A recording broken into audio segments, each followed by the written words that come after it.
Topping the news tonight, the Water and Sewage Authority estimates some $4 million in losses as a result of the 10-day shutdown by the Salcott. The planned total shutdown over the period of January 15th to the 24th is to facilitate maintenance works. WASA's General Manager of Projects, Alan Poonking, says this will cause a disruption in the service to customers in the north, south central, southwest and southeast of the country. Melissa Dasrath has more. The General Manager of Projects at WASA, Alan Poonking, says the Salcott shutdown will amount to a loss in supply of 30 million gallons of water per day. Speaking at a media briefing, he quantified the losses.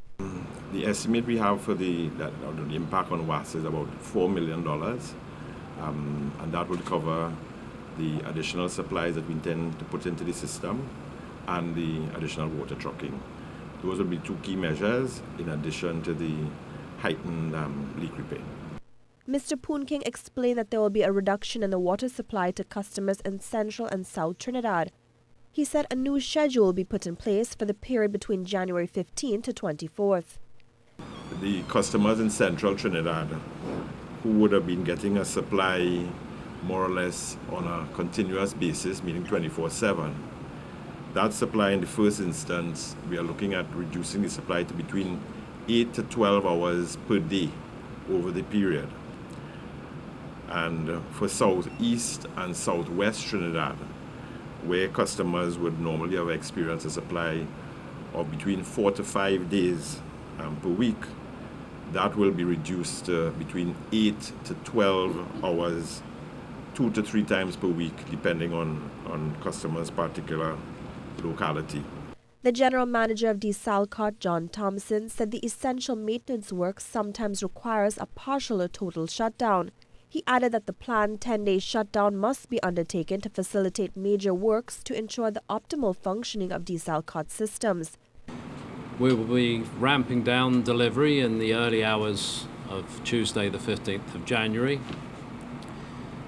There will be no delivery from us from about 5 a.m. on Tuesday morning through till midnight on Wednesday, the 23rd of January. Salcott promises that by 12 noon on January 24th, its plant will be fully operational and full delivery will be restored. WASA also indicated that 80 water trucks will be made available to respond to requests for truck-borne water where pipe-borne water is not readily available. And WASA is also encouraging customers to prepare for the shutdown by filling up storage tanks ahead of time. Melissa Dasrath, C News. By God, it's Friday. Say it ain't so, but the West Indies could be looking for a new head coach after it emerged that Otis Gibson could be in contention for the role of Director of Cricket at Warwickshire. Well, the Windies head coach has refused to comment on the news, but Gibson, who led West Indies to the World T20 in October, is understood to be tired of the politics in West Indies cricket and may jump. The former bowler is one of a number of candidates in the running to succeed Ashley Giles at Edgbaston. Giles left Warwickshire after leading the club to the County Championship title in 2012 to take up the role of coach of England's limited over teams, while Gibson has previously initiated or imitated his desire to remain with the West Indies team. He is out of contract with the West Indies Cricket Board later this year, and after the CEO Ernest Hilaire quit in September, and with President Julian Hunt due to depart in March, he may feel his future is more secure elsewhere.